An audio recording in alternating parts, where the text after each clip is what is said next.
Jauhilah narkoba. Seperti itu pemerintah selalu mengingatkan, terutama kepada kaum muda agar masa depannya tidak hancur dan terutama nyawa tidak melayang dengan sia-sia. Seperti itu juga yang dulu pernah diutarakan oleh Nia Ramadhani yang mengatakan jika dirinya mengetahui di saat masih berusia 14 tahun, dunia hitam, narkotika dan obat-obatan terlarang dekat dengan dunianya. Namun pada saat itu, Nia Ramadhani mengatakan jika siapapun dapat tidak tergoda dan terjerumus menggunakan narkoba, asalkan memiliki iman yang kuat serta pengetahuan akan bahayanya menggunakan narkoba. Selain itu, Nia Ramadhani mengatakan bahwa siapapun yang memang terjerumus menggunakan narkoba dan telah menjalani masa hukumannya, layaknya mendapatkan kesempatan yang kedua kali untuk kembali berkarya di masyarakat.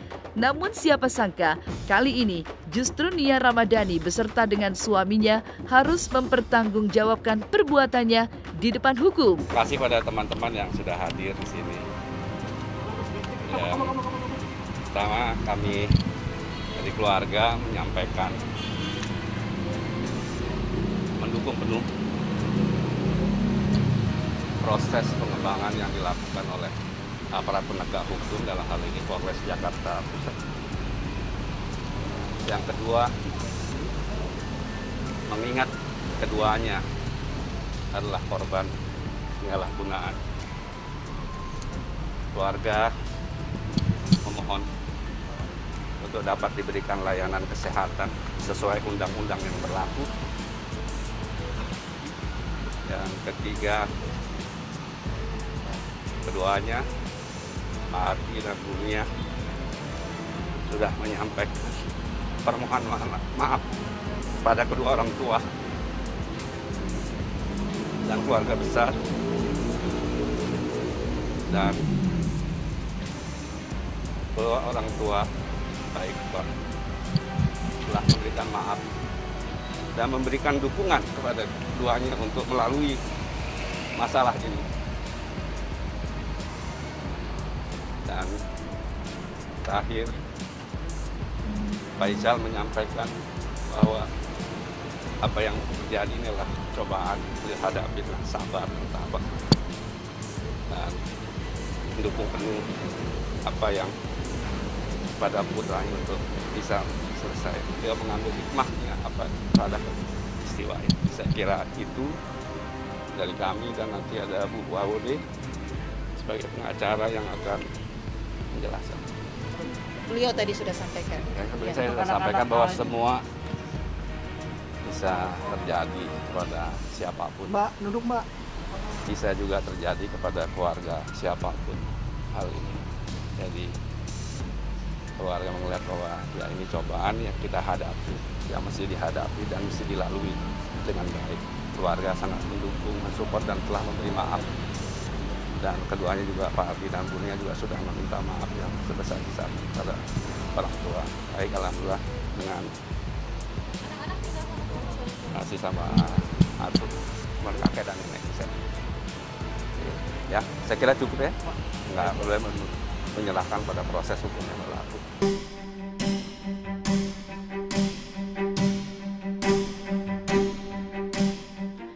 Ya, kehidupan memang tak pernah lepas dari fase jatuh bangun.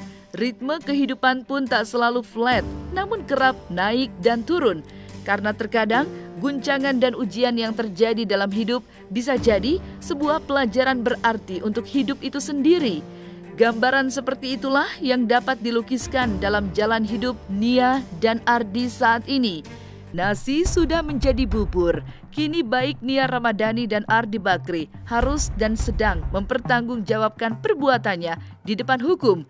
Karena Nia Ramadhani telah ditangkap polisi, serta Ardi Bakri yang menyerahkan diri ke Polres Jakarta Pusat. Selain itu, pihak kepolisian pun mengatakan jika alasan Nia Ramadhani dan Ardi Bakri menyalahgunakan narkoba jenis syabu karena mengalami stres di masa pandemi serta tekanan dalam pekerjaan. Terima kasih rekan-rekan wartawan. Assalamualaikum warahmatullahi wabarakatuh. Saya Wawode Nur Zainab. Tadi baru habis bertemu dengan Bapak Ardi dan Ibu Nia. Alhamdulillah kondisi beliau berdua sudah lebih tenang, dalam keadaan baik.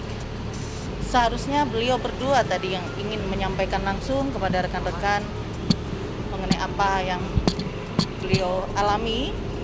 Hanya saja kami sebagai penasihat hukum minta agar biar tenang saja dulu, karena masih akan menghadapi beberapa pemeriksaan juga. Jadi nanti insya Allah dengan kita lihat situasi dan kondisi ke depan seperti apa, nanti beliau berdua akan menyampaikan langsung hal-hal yang terjadi dan apa yang dialami selama ini. Dan yang perlu kami sampaikan adalah, tadi saya melihat dan sesungguhnya betapa ada penyesalan mendalam dari Bapak Ardi dan Ibu Nia, karena pada peristiwa ini beliau akhirnya mengalami sampai di proses hukum. Tapi ya insya Allah ini akan ada hikmah besar dan akan lebih baik ke depannya. Dan beliau berharap ya Pak Ardi dan Ibu Nia agar semoga siapapun tidak akan ada yang menggunakan narkoba, tidak akan pernah ada yang coba-coba, karena itu sangat-sangat menyengsarakan, apalagi sampai kemudian ada proses hukum seperti ini. Dan yang dalam hal ini kami sebagai penasihat hukum ingin menyampaikan bahwa Pak Ardi dan Ibu Nia akan taat hukum, mengikuti proses semua, insya Allah begitu. Dan kami juga menghargai hal-hal yang sudah dilakukan oleh pihak kepolisian. Apapun dan bagaimanapun, ini adalah tugas kepolisian, penegakan hukum. Tidak pandang buluh siapapun. Ada yang menyalahgunakan narkoba, penyalahguna narkoba tetap akan ditindak. Jadi kami menghormati semua proses hukum yang ada. Memang teman-teman ada yang kami lihat agak-agak berlebihan ya sebagai penasihat hukum. Ketika ada, saya tidak melihat langsung, tapi di media ada membawa senjata, itu nampaknya sangat berlebihan. Ini kan korban ya. Mereka hanya menggunakan, dan itu cuman yang ditemukan 0,78, artinya bahwa betul-betul mereka adalah pengguna gitu, bukan pengedar gitu ya. Jadi tidak perlulah menggunakan senjata, apalagi itu ada perempuan, seorang ibu ya.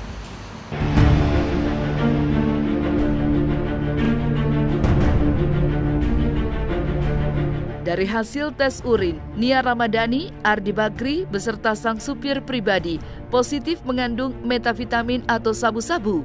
Tidak hanya itu, polisi pun masih melakukan pendalaman lebih lanjut dengan melakukan beberapa tes, salah satunya dengan mengambil sampel rambut.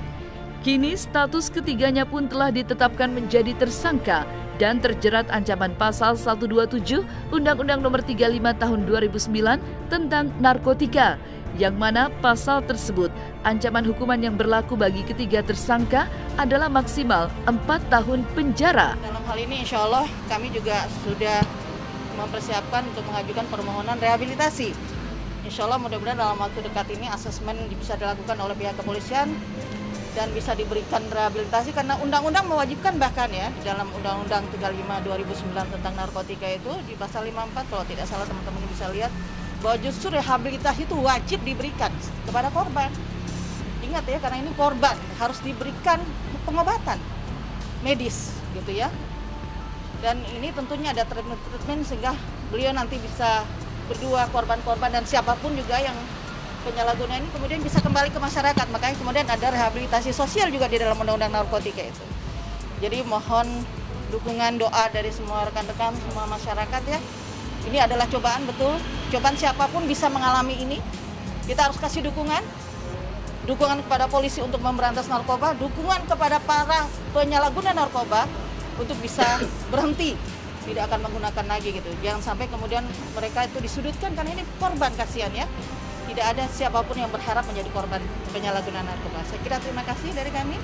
Assalamualaikum warahmatullahi wabarakatuh. Alhamdulillah baik, itu kita bisa berkomunikasi dengan baik gitu. Ya salam buat teman-teman semua. Memang saya yang minta supaya jangan dulu bertemu, insya Allah nanti, karena masih akan ada pemeriksaan selanjutnya yang harus dijalani juga. Demikian, terima kasih. Ditanya ke kepolisian aja. Ya. Kami baru mengajukan permohonan untuk dilakukan. Sudah diajukan ya Bu? Ya? Hari ini sudah diajukan berarti permohonannya? Ya.